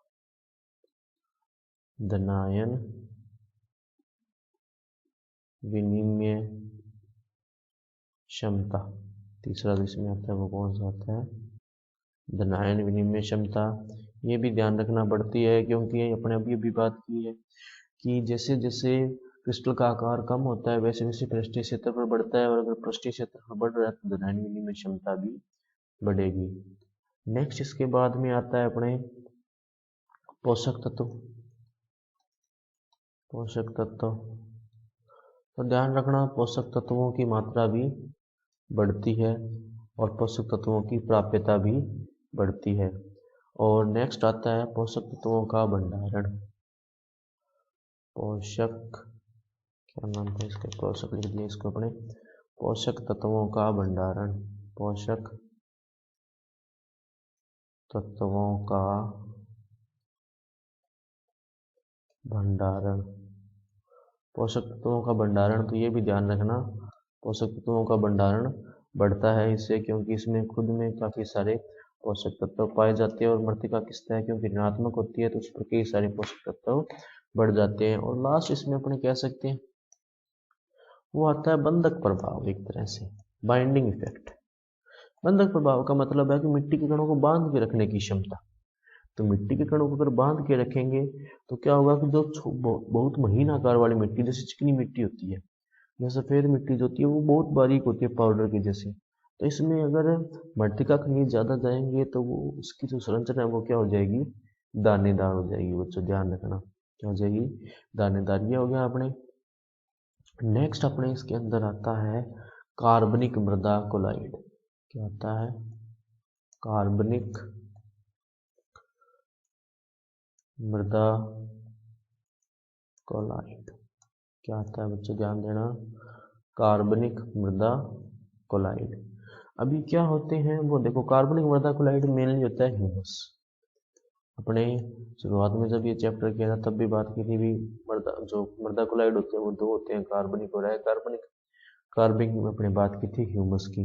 अब ह्यूमस की कुछ प्रॉपर्टीज है, हालांकि इसके में आगे भी अपने एक चैप्टर में आएगी ह्यूमस के बारे में। पहली बात तो ये अक्रिस्टलीय होता है। ह्यूमस क्या होता है, अक्रिस्टलीय होता है। दूसरा अगर ह्यूमस की प्रॉपर्टी की बात करें तो इसका रंग जो होता है वो काला भूरा रंग होता है। काला भूरा रंग क्या होता है, काला भूरा रंग होता है इसका। उसके बाद में करें कि मुख्य घटक कौन कौन से हैं या मुख्य तत्व कौन कौन से हैं जिससे ये बने हैं, तो ध्यान रखना एक होता है कार्बन, एक हाइड्रोजन और एक क्या होता है, ऑक्सीजन होता है। और ह्यूमस पर अगर अपने आवेश की बात करें, ह्यूमस पर आवेश, ह्यूमस पर अगर अपने आवेश की बात करें तो क्या होगा, ऋणात्मक। कौन सा आवेश होगा, ऋणात्मक आवेश होता है। और अगर अपने बात करें प्रकृति की ह्यूमस की, नेक्स्ट अगर अपने इसमें ह्यूमस की प्रकृति की बात करें, प्रकृति ह्यूमस की, तो वो क्या होती है, अम्लीय। क्या होती है बच्चों, ध्यान देना, अम्लीय प्रकृति होती है। तो ये कुछ एक अपने कह सकते हैं कि गुण है जो इसके अंदर होते हैं। ये हो गया कार्बनिक मृदा कोलाइड। नेक्स्ट इसके अंदर आता है अपने अंतर आता है। नेक्स्ट क्या आते हैं, अंतर। वो किस किस के बीच में आ रहे हैं, कार्बनिक और अकार्बनिक मृदा कोलाइड। अकार्बनिक व कार्बनिक मृदा कोलाइड में अंतर। कार्बनिक मृदा कोलाइड। इसी तरह से अपने को अंतर लिखना है किसके बीच में, अकार्बनिक मृदा कोलाइड के बीच में, ये होगी। तो कैसे होते हैं अभी वो देखो, इस तरह से अंतर हमेशा ध्यान रखना, इस तरह से लिखना है, बीच में अपने को इस तरह से लाइन लगानी है।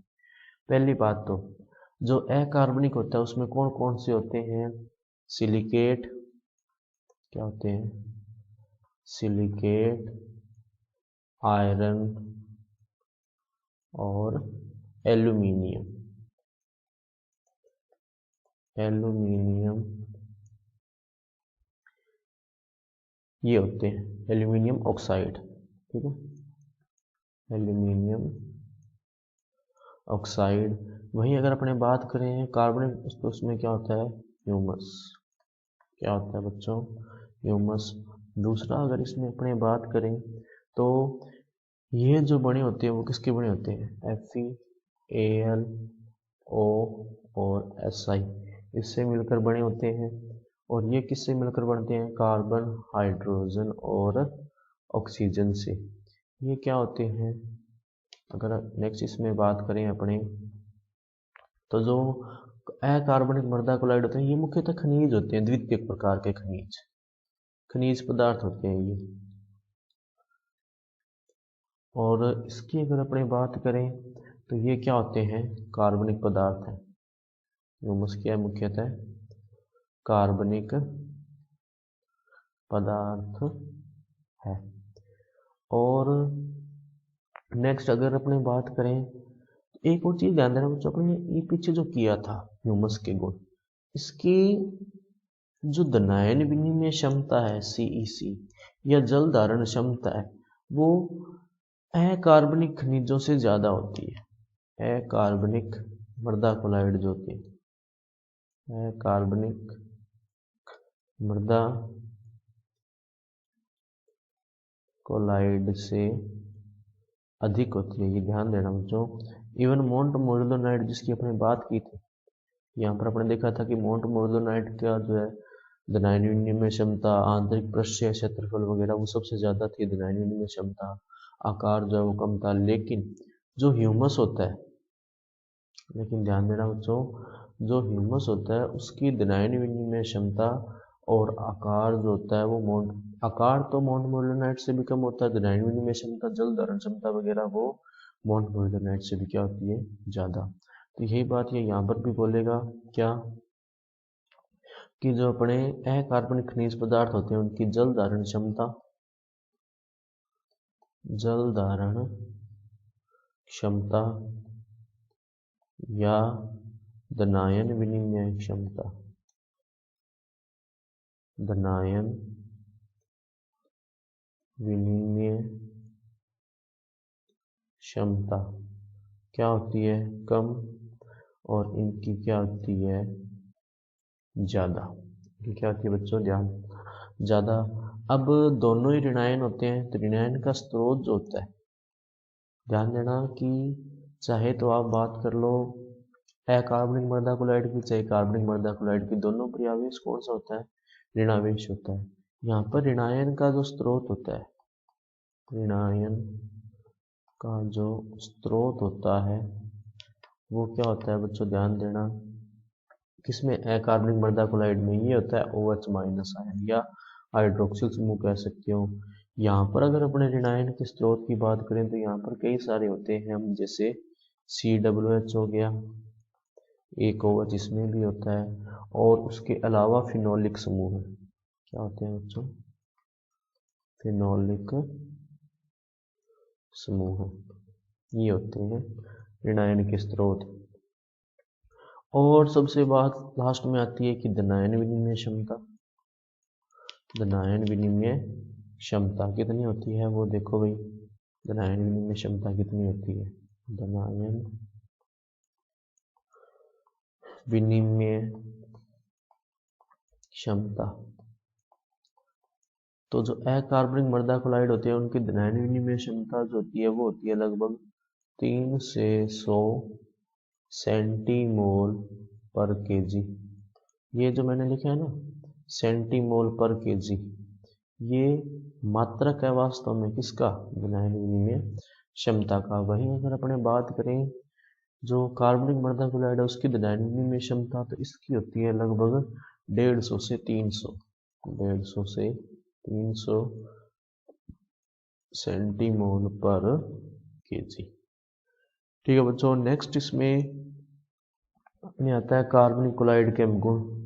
वो तो है कार्बनिक क्लोराइड के आए थे, अब आएंगे किसके गुण है, कार्बनिक मृदा क्लोराइड के गुण। कार्बनिक मृदा क्लोराइड के गुण, क्लोराइड के गुण कौन कौन से गुण हैं भाई, देखो पहला तो उच्च धनायन विनिमय क्षमता, उच्च धनायन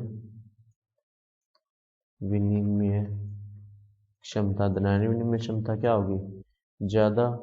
दूसरा उच्च जल धारण क्षमता, दूसरी क्या होगी, उच्च जल धारण क्षमता। तीसरा मृदा की जो संरचना है वो सुधार होगा, मृदा संरचना में सुधार, मृदा संरचना में सुधार होता है। नेक्स्ट इसमें आता है बच्चों, ध्यान देना, मृदा ताप। क्या आता है बच्चों, मृदा ताप। तो मृदा ताप क्योंकि ह्यूमस का मैंने बताया कि रंग जो होता है वो गहरा भूरा या काला होता है, जिसके कारण मृदा ताप जो है वो बढ़ता है। वहीं बात करें अगर जल धारण क्षमता की, तो मैंने बताया कि अभी जल धारण क्षमता भी बढ़ती है, मृदा की संरचना में सुधार होता है। सुधार कैसे होता है, जो महीन आकार वाली मृदा होती है वो दानेदार मृदा में कन्वर्ट हो जाती है। नेक्स्ट अगर इसमें अपनी बात करें तो वो आती है उभय प्रतिरोधन क्षमता। क्या आती है, उभय प्रतिरोधन क्षमता, उभय प्रतिरोधन क्षमता।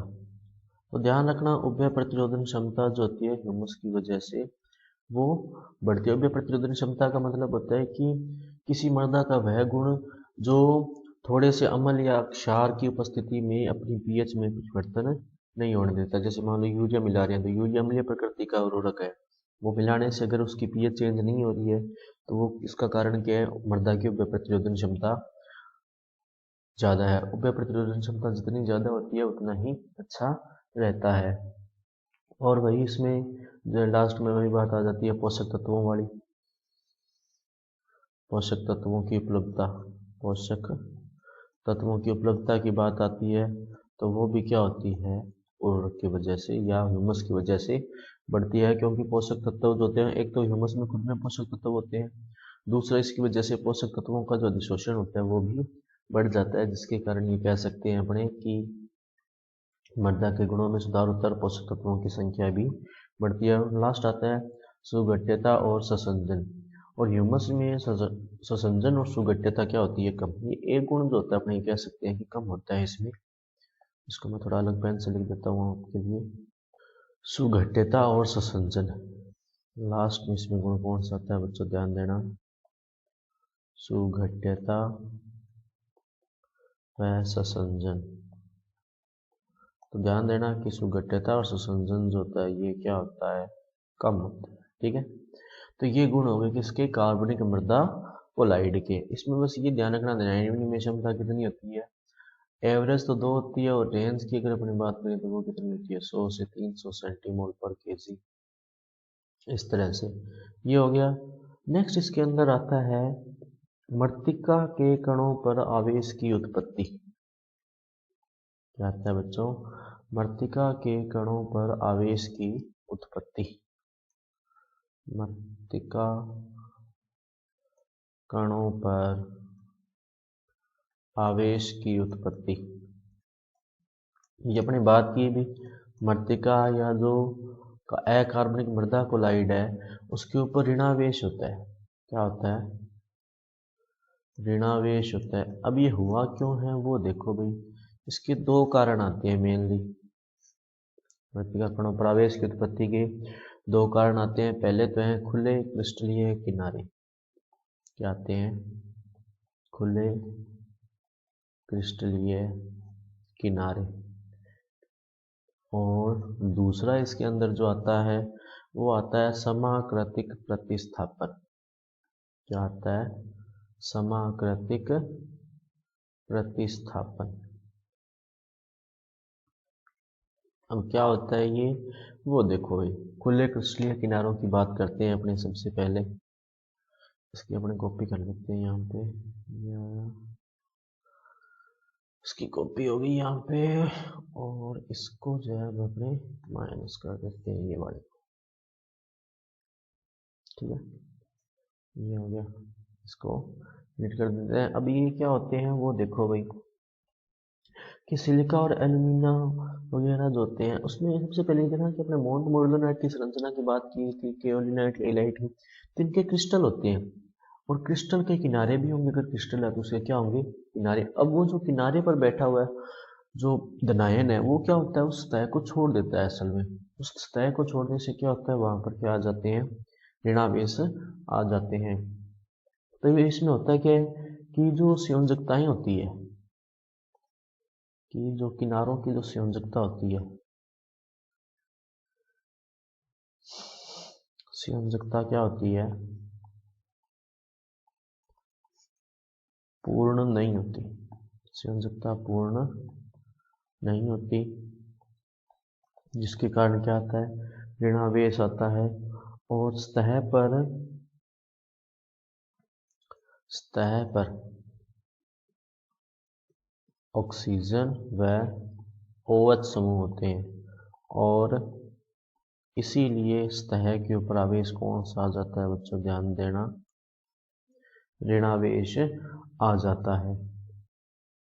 और सिलिकॉन वगैरह जो होते हैं वो कुछ से निकल जाते हैं, लेकिन बेसिकली क्या होता है, जैसे क्रिस्टल है, एग्जांपल के लिए देखो कि जैसे यहाँ पर तो नहीं आएगा वो, 1 सेकेंड में बताता हूँ आपको। इसमें हाँ, जैसे ये हो गया। अब जैसे ये क्रिस्टल का एज हो गया, किनारा, ठीक है। अब अगर यहाँ पर मैं बात करूँ ना, इस तरह से कौन सा कलर लें जिससे ये दिख जाए अपने को प्रॉपर, ये ले लेते हैं। तो ये जो क्रिस्टलीय किनारा है ये यहाँ हो गया, या ये यहाँ हो गया। ये जो क्रिस्टलीय किनारे हैं, इसके जो ये किनारे हैं यहाँ पर, ये हो गए जैसे, या ये हो गए। तो यहाँ पर क्या होता है कि जो परमाणु होते हैं वो सतह छोड़ के चले जाते हैं, और यहाँ पर रह कौन जाता है, ऑक्सीजन और OH, इसके कारण आवेश क्या हो जाता है, ऋणावेश हो जाता है। ठीक है बच्चों। दूसरा इसके अंदर जो आता है वो देखो भाई क्या आता है, इसी के अंदर इसकी एक और कॉपी कर लेते हैं अपने, कॉपी हो गया, थोड़ा नीचे लेकर आते हैं, और ये इस तरह से इसको अपन नीचे ले आते हैं, यहाँ से ये आ गया यहाँ पे। अब इसमें भी दूसरी बात करते हैं अपने खुले क्रिस्टलीय किनारों की भी, इसका क्या सीन है। खुले क्रिस्टलीय किनारों की तो बात होगी, दूसरी अपनी बात करते हैं समाकृतिक प्रतिस्थापन की। ठीक है, तो इसकी बात करते हैं समाकृतिक प्रतिस्थापन। ये क्या होता है वो देखो भाई। अब समाकृतिक प्रतिस्थापन की बात करनी है अपने को, तो इसको पहले डिलीट कर देते हैं, और ये हो गई, यहाँ पे आ गए अपने समाकृतिक प्रतिस्थापन पे। अब समाकृतिक प्रतिस्थापन क्या होता है, सबसे पहले इस शब्द को समझो कि शब्द क्या है, कि सम आकृतिक मतलब समान आकृति, समान आकृति यानी समान आकार की बात कर रहा है एक तरह से। समान आकार के धनायनों, समान आकार के धनायनों का प्रतिस्थापन, समान आकार के धनायनों का प्रतिस्थापन एक तरह से क्या हो जाता है। अब इसको समझने के लिए जो है अपने एग्जाम्पल की बात करते हैं। एक हो गया सिलिकॉन और एल्यूमिनियम का, और इसी तरह एक और एग्जाम्पल हो सकता है किसका, मैग्नीशियम और सोडियम का, या एल्यूमिनियम और सोडियम का भी हो ही सकता है, कोई बात नहीं उसमें। तो जैसे मान लो कि ये कोई मृत्तिका क्रिस्टल है जिसके ऊपर 2 ऑक्सीजन है, इस ऑक्सीजन पे -2, और इसी तरह से दूसरे के ऊपर भी क्या आ गया, -2 और यहाँ पर पड़ा हुआ था सिलिकॉन, जिसके ऊपर क्या होता है आवेश प्लस का चार्ज, जिसके कारण आवेश क्या हो गया यहाँ पे उदासीन हो गया। अब हुआ क्या यहाँ पे कि सिलिकॉन तो बाहर निकल गया, सिलिकॉन -Si प्लस पर मतलब सिलिकॉन बाहर निकल गया और Al+3 आ गया वहाँ पे। अभी अगर आप ध्यान से देखो तो बाकी सारा कुछ सेम ही है, बस ये सिलिकॉन जो है वो चेंज हो गया, तो ये तो सारा सेम रहेगा यहाँ पे। लेकिन हुआ क्या यहाँ पे कि ये जो सिलिकॉन था ये बड़ा, और सिलिकॉन की जगह एक दूसरा एटम आ गया, वो कौन सा था, एल्यूमिनियम। उसकी जगह कौन आ गया, एल्यूमिनियम आ गया। वो कैसे, वो देखो ये सिलिकॉन था, अब सिलिकॉन की जगह क्या आ गया, एल्यूमिनियम, यहाँ पे Al+3। अब ये ऋणावेशित हो गया, क्या हो गया, ऋणावेशित। कैसे कि Al पर तो है +3 और वहीं अगर दो जो ऑक्सीजन दे रखे हैं अपने को, उनके ऊपर आवेश कितना है, -4, +3 -4 आवेश क्या आ गया, -1। लेकिन यहाँ पर क्या था, -2 थे किस पर, 2 ऑक्सीजन पे, तो कितना था -4। वहीं जो SI है उसके ऊपर क्या था, +4, तो +4 -4 क्या आ गया, ओवरऑल 0 0, तो ये उदासीन हो गया। लेकिन यहाँ पर आवेश क्या हो गया, -1। तो हुआ क्या कि एक धनायन को दूसरे धनायन ने क्या कर दिया, प्रतिस्थापित, यानी समान आकार के दो धनायनों ने एक दूसरे को क्या कर दिया, प्रतिस्थापित कर दिया। इसके कारण ये जो प्रतिस्थापन हो गया वो क्या हो गया, समान कृतिक प्रतिस्थापन या समान आकार के धनायनों का प्रतिस्थापन। तो समाकृतिक प्रतिस्थापन की परिभाषा भी पूछी जाती है, हालांकि इस साल अर्धवार्षिक परीक्षा में ये आई भी थी कि समाकृतिक प्रतिस्थापन क्या होता है। तो क्या होता है कि मृदा कोलाइड में समान आकार के धनायन एक दूसरे को क्या कर देते हैं, प्रतिस्थापित कर देते हैं। इस प्रक्रिया को क्या बोलते हैं, समाकृतिक प्रतिस्थापन। इसी तरह इसमें एक और होता है, एक और एग्जाम्पल अपने ले सकते हैं, जैसे ये हो गया एक इस तरह से और दूसरा इस तरह से, ये एग्जाम्पल ले लिया अपने। कैसे, अब यहाँ पर भी देख लो कि एक मान लो ऑक्सीजन है, एक क्या हो गया ऑक्सीजन -2 और एक हो गया OH माइनस, और इसके ऊपर पड़ा हुआ है क्या, Al+3। अब दो ऑक्सीजन, एक ऑक्सीजन पे -2, एक OH पे -1 और एक Al पे +3, जिसके कारण आवेश टोटल क्या हो गया, 0 0, तो ये क्या हुआ, उदासीन। वहीं अब क्या हुआ कि इस एल्यूमिनियम को रिप्लेस कर दिया, Al+3 को, Al+3 को रिप्लेस कर दिया, Al+3 तो चला गया और उसकी जगह क्या आ गया, Mg+2 आ गया। तो अब ऋणायन तो उतने ही है, O-2 और OH माइनस, लेकिन धनायन की जगह क्या आ गया, Mg+2। तो पहले एक ऑक्सीजन पे -2, एक OH पे -1 और एक Mg पे +2, तो ओवरऑल जो आवेश रह गया वो कितना हो गया, माइनस, तो ये क्या हो गया, ऋणावेशित। तो ये एग्जाम्पल है किसका, समाकृतिक प्रतिस्थापन का। तो इस तरह से अपने जो है इसमें देख सकते हैं यही क्या होता है, समाकृतिक प्रतिस्थापन। और इसी के साथ बच्चों ये चैप्टर आपका क्या हो गया, कंप्लीट। नेक्स्ट जो है अपने चैप्टर स्टार्ट करेंगे कल। तो बच्चों आज की क्लास में इतना ही। मैं आशा करता हूँ आपको ये वीडियो पसंद आया, और पसंद आया तो आप इसे लाइक कीजिए और अपने दोस्तों के साथ शेयर भी कीजिए।